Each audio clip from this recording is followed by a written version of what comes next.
welcome back to the Zeze Millz show. I'm Zeze, obviously, for those of you that do not know. But I feel like anybody that is watching this, actually, they might not know because I have a special guest today and all of your followers, hopefully, are going to come and watch this. So then maybe they're not going to know who Zeze Millz is. So I'm Zeze and I'm from the UK, from London. And yeah, and I have 19 keys with me today. Blessings. Good to be here. Is that what you want me to call you, 19 keys? Yeah, 19 Keys, that's my name. So I can't shorten it. You can call me Keys or Man Like Keys. Man That's what Like they call me Keys. in the UK. What about Man Like Kiki? No, okay. So I just thought I'd try, see what, just try and make it like, do you know what I mean? So Man Like Keys or Key, I'll call you Keys. Okay, obviously, I'm gonna ask, I hate to ask basic questions, but not everyone's gonna know you or know why you're called 19 Keys. So how did you come, I feel like when I say 19 Keys, I wanna write a 16 bar. You can if you want to. I'm not really good at rapping, but I feel like I should be like 19 keys up in here. We've got the freedom for me, freedom for you. Everybody is here. But where are the keys to the kingdom of the United Kingdom? You are here. Los Angeles is where you are from. Am I? I don't know if it's gonna work for you. I You know what I mean? But I think you're good as an interviewer and your personality is dope, so you got enough already. Oh, thank you. I really appreciate that. Thank you for saying that. So 19 keys, how did we come to 19 keys?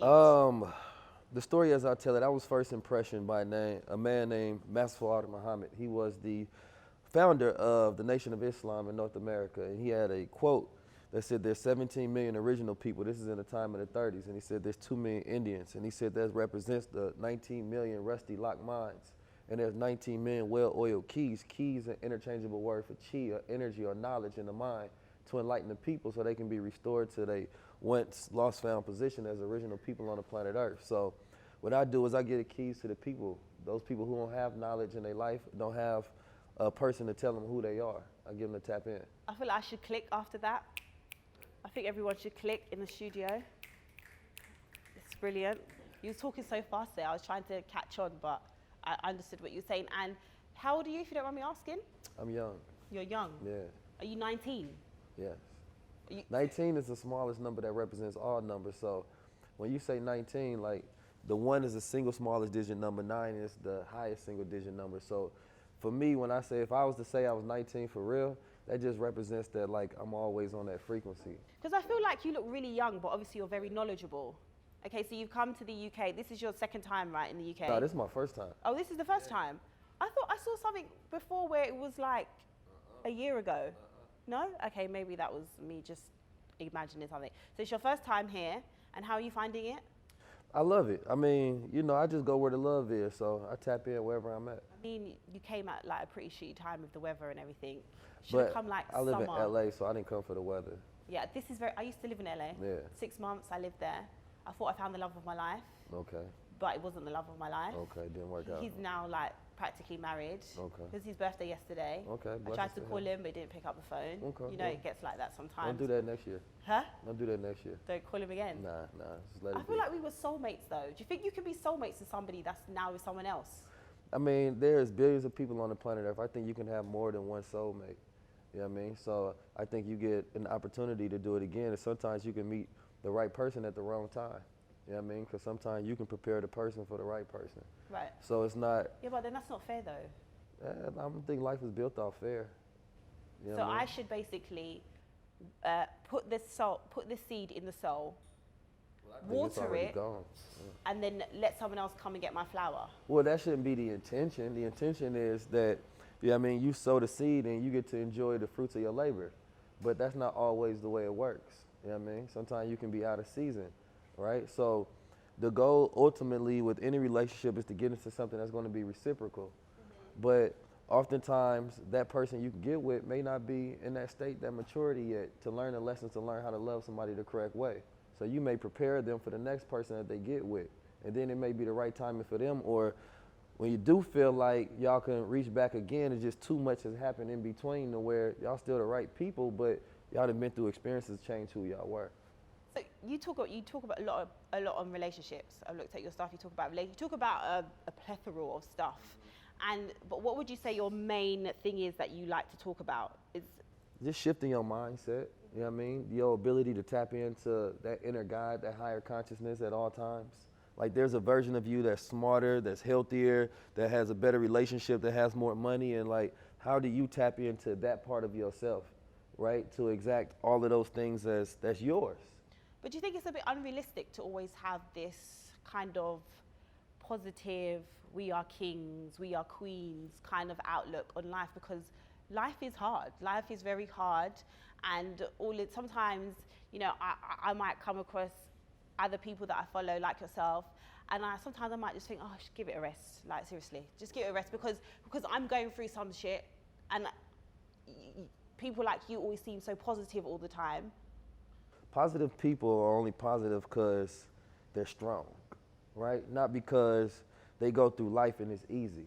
It's like if you was to work out and you pick up a weight is a negative force. You have to pick it up. You come in there first with the 20-pound weight, right? At first it's hard, but over time it becomes easier because you can handle more stress. So you become stronger and stronger, and then eventually you're gonna wanna come in there and pick up more weights to prove your strength.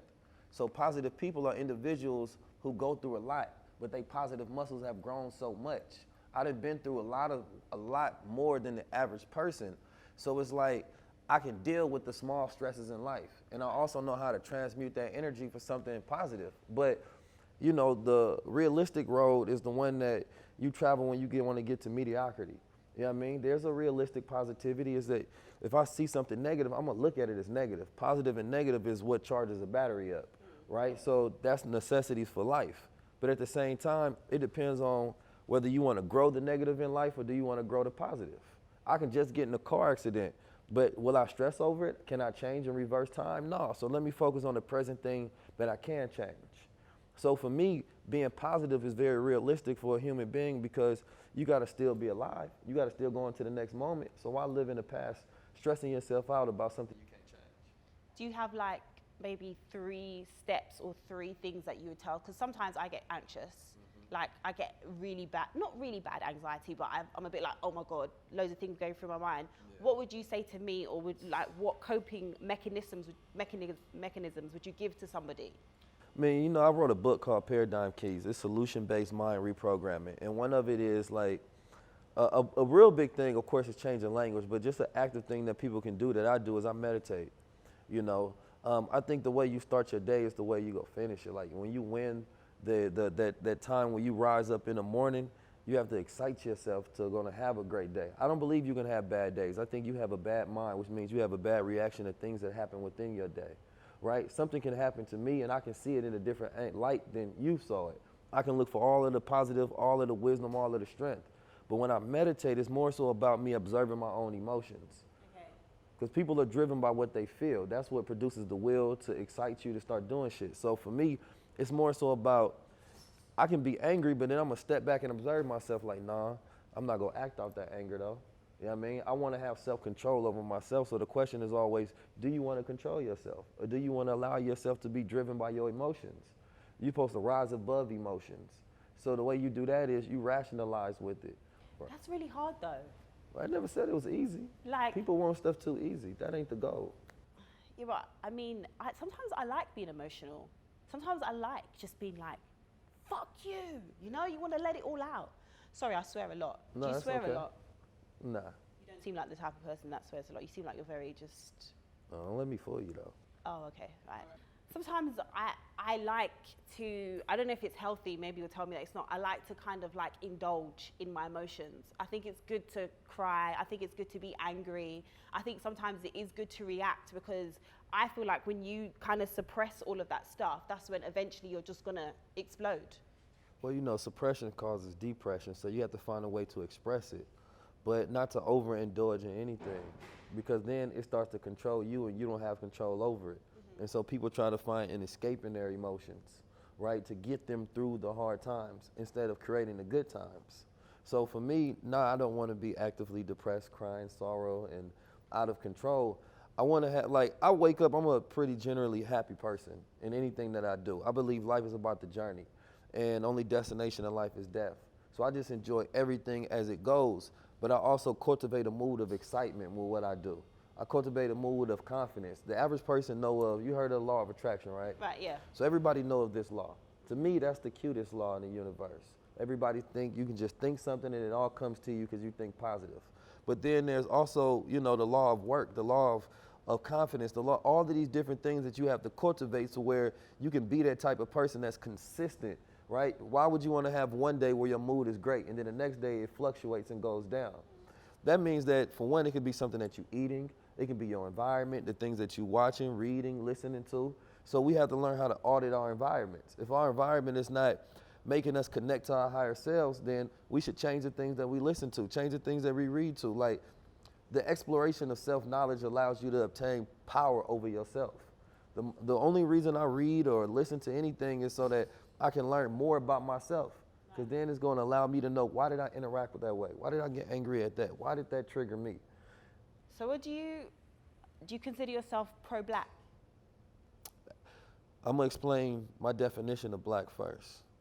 Okay. So for me, black means original, right?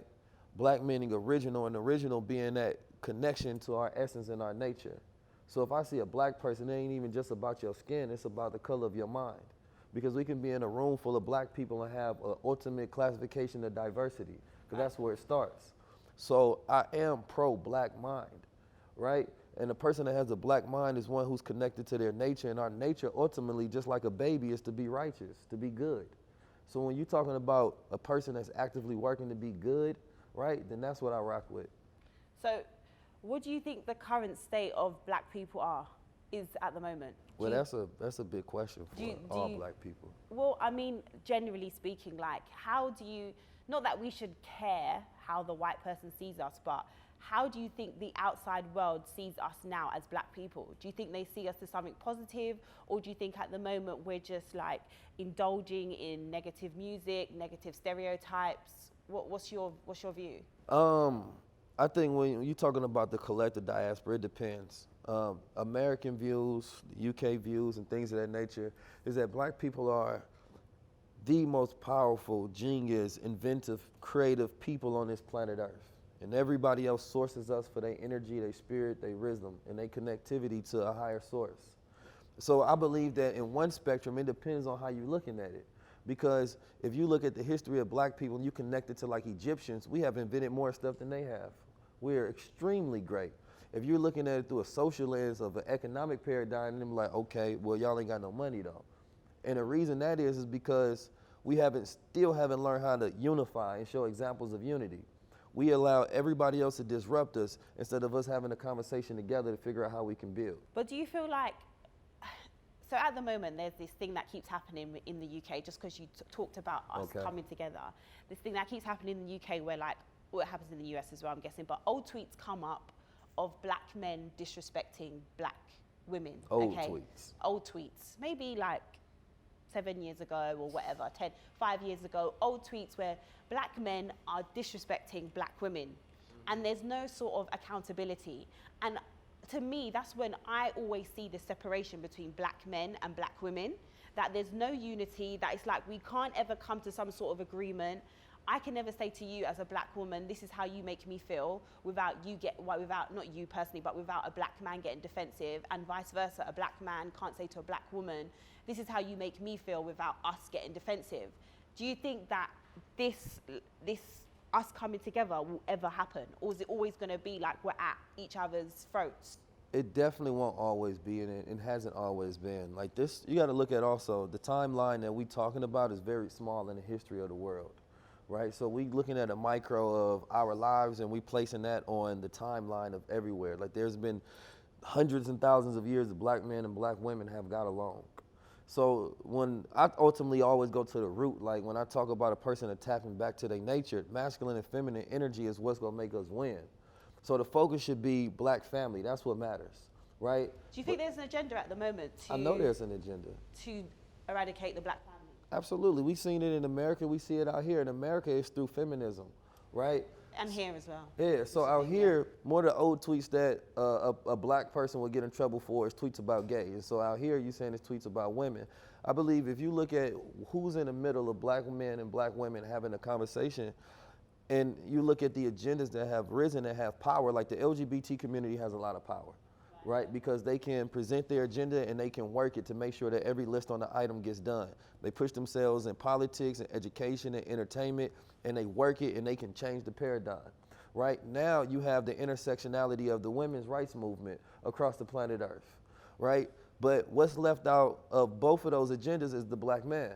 So what's been popularized is agendas that took in the place of civil rights, when it was the black man, the black woman fighting for the rights that we didn't have. Right. So right now it's even harder to have a conversation because first you need to see if I agree with the women's rights and do I agree with the LGBT rights before you can accept me as a black man. So there's an issue with us even having a conversation based on our nature and not allowing anyone else to be in between that. Like our conversation should be first, how can we be great for each other, right? Because everything else is a small blimp in time. This has never been an issue that was divisive between us. Do you believe in gender roles? Do you think gender roles are important? I think that for a family to work, there needs to be gender roles. I'm not really for this whole new movement of feminism. I do think that it's an agenda to break up the family home, especially the black family home. So I believe that gender roles work best, but I think women have actually we've fucked it up for ourselves when it comes to certain things, because we've been out here saying that we're independent, but then we still want the man to act like the man. And then I think now men are like, well, what the fuck do I do? What do you want me to do now? Because you've told me that you can do everything. So what is actually my role? Right. So I just feel like everything's up in the air at the moment and no one knows what they're supposed to do. Right. So you go back to nature. Nature provides gender roles, not man. Man builds roles based on what nature already assigned, right? So if woman is a natural healer, if she's a natural nurturer, right? Then everything that she gets, she's nurtured. A man gives her the sperm, she takes the sperm, and then she creates a baby and produces that. That's already setting up a gender role. You're naturally more emotional, I'm naturally more logical, right? So, but at the same time, a man naturally sees a lot of times, of course it's not across the board, y'all see the bigger picture, you see the details that actually create the bigger picture. It all works together. But when you talk about an agenda, and a lot of times we talk about these things as if like, whose agenda is it? You gotta go to the resource of white supremacy, or I like to call white matriarchal intellect and white patriarchal intellect. Because there's a lot of black women with white women minds. And there's a lot of black men with white men minds. And sometimes there's a black woman who wants to get into a corporate position and she wants to figure out how she can gain some power. And while doing that, she gets into a good old boys club and she becomes successful, but then she successfully starts to think like a white man. So she masculizes herself to think more logical into a position of where she can provide for herself. And then when it's time for her to get into a relationship, she's alone because she can't find a man that will effeminate himself to be with her correctly. And then she wants somebody that can be in a position to lead her.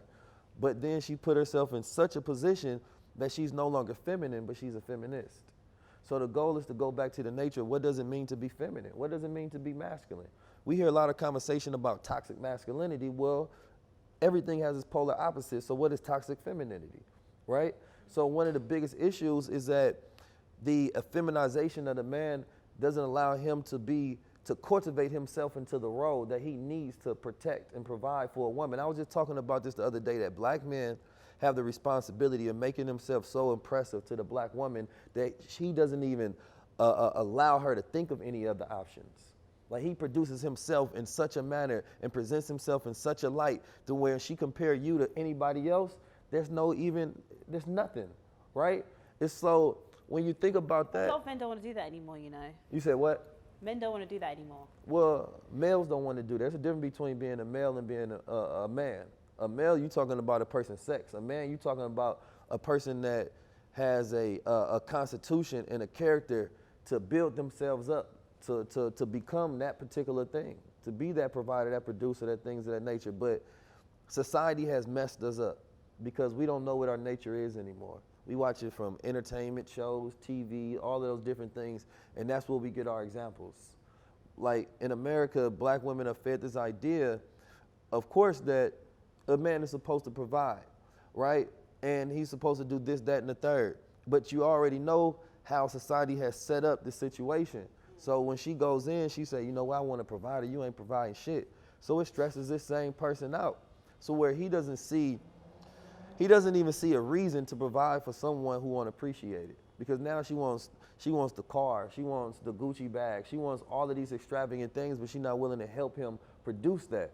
Yeah, but how much should a woman help a guy? Because As much as she believes in yeah, him. but I always find this, yeah. Men always want women to see the potential in them, all right? All the time, yeah, but you should see the potential in me. I've got potential, you just did. But I don't ever feel like men will stick around to see the potential in a woman. This can be very true. So we should come as the full package. We should be able to cook, we should be able to clean, we should be able to be a mother, we should be your second mum, we should do everything for you, we should wipe your bum while we're at it, wipe the sleep out of your eyes, tell you how beautiful you are, make you the king and everything. Well, I take those too. But we have, like, you can be broke down, no money, whatever, and we should stick by you because we're supposed to see the potential in you. Well, that's not a blanket characterization of black men or black women. No, but it's not, of course, like generally speaking, but I do see this a lot. Like, I don't think a man would stick by a woman that couldn't cook. I do. My father taught my mother how to cook.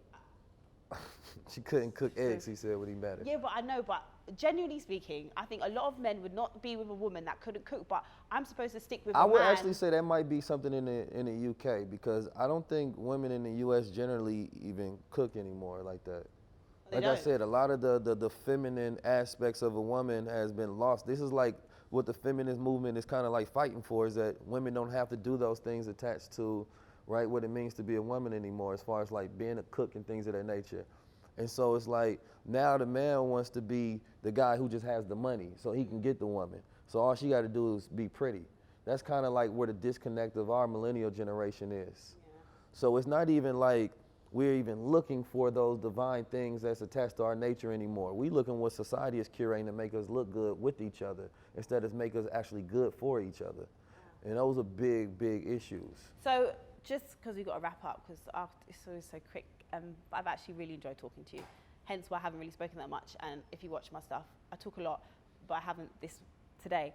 But okay, because we kind of got into this whole like man, relationship, woman, what would you say are the 3 top qualities that you should look for in the opposite sex, man, woman? I would say first, a person that loves themselves. You know, I don't think you can love anybody until you first love yourself. And I believe that goes into whether you're talking about business, whatever it is, because self-love is a reflection of all love. Right. So if you find somebody that loves yourself, you can see to the extent that they have the ability to love you back. You know, and for me, like, love is a duty. It's reciprocal that both of you all go have. So when you talk about a person's potential, yes, it does have to be active. No man should seek anything that he doesn't want to become himself. If you want a great man, then you should be a great woman, and vice versa. Both of those have, like, I always say, a matriarch won't win and a patriarch will win. It's God-triarch. It's us ruling side by side. The Honorable Minister Louis Farrakhan has a great quote. He says that the woman's home is not her place, that's her base, right? And that sort of changes the thought process that we have when it comes to working with our women side by side, because she has equal inability that we have. So first, finding somebody that love themselves. You hearing this, motherfuckers? No, I'm just joking. Finding somebody that loves themselves. And I'm always looking for a person that has a track record of growth, right? Because if you don't have the ability to consistently grow, then you might outgrow each other, right? Sometimes individuals get into relationships where one person is going this direction, the other person going this direction. And then at the end of the day, they're trying to figure out how they can come back together. I believe y'all got to be side by side. So if I'm growing, then you growing, I'm growing, and we side by side with a trajectory that's pointing upward, right? Then us going outward or putting our energy outward. So for me, just personally, it has to be a mindset, like a growth mindset, right? Because I don't want to get to a point where year one, yeah, we was cool, you like who I was, but I continue to grow, and I had to leave you behind because now I'm a whole new person, and you was just happy with who I was. But now who I am ain't the same person. So if you ain't growing with me, then we can't go together. We don't grow together. So third, and it's like picking only 3 is very hard, but I would say a person that has knowledge of self.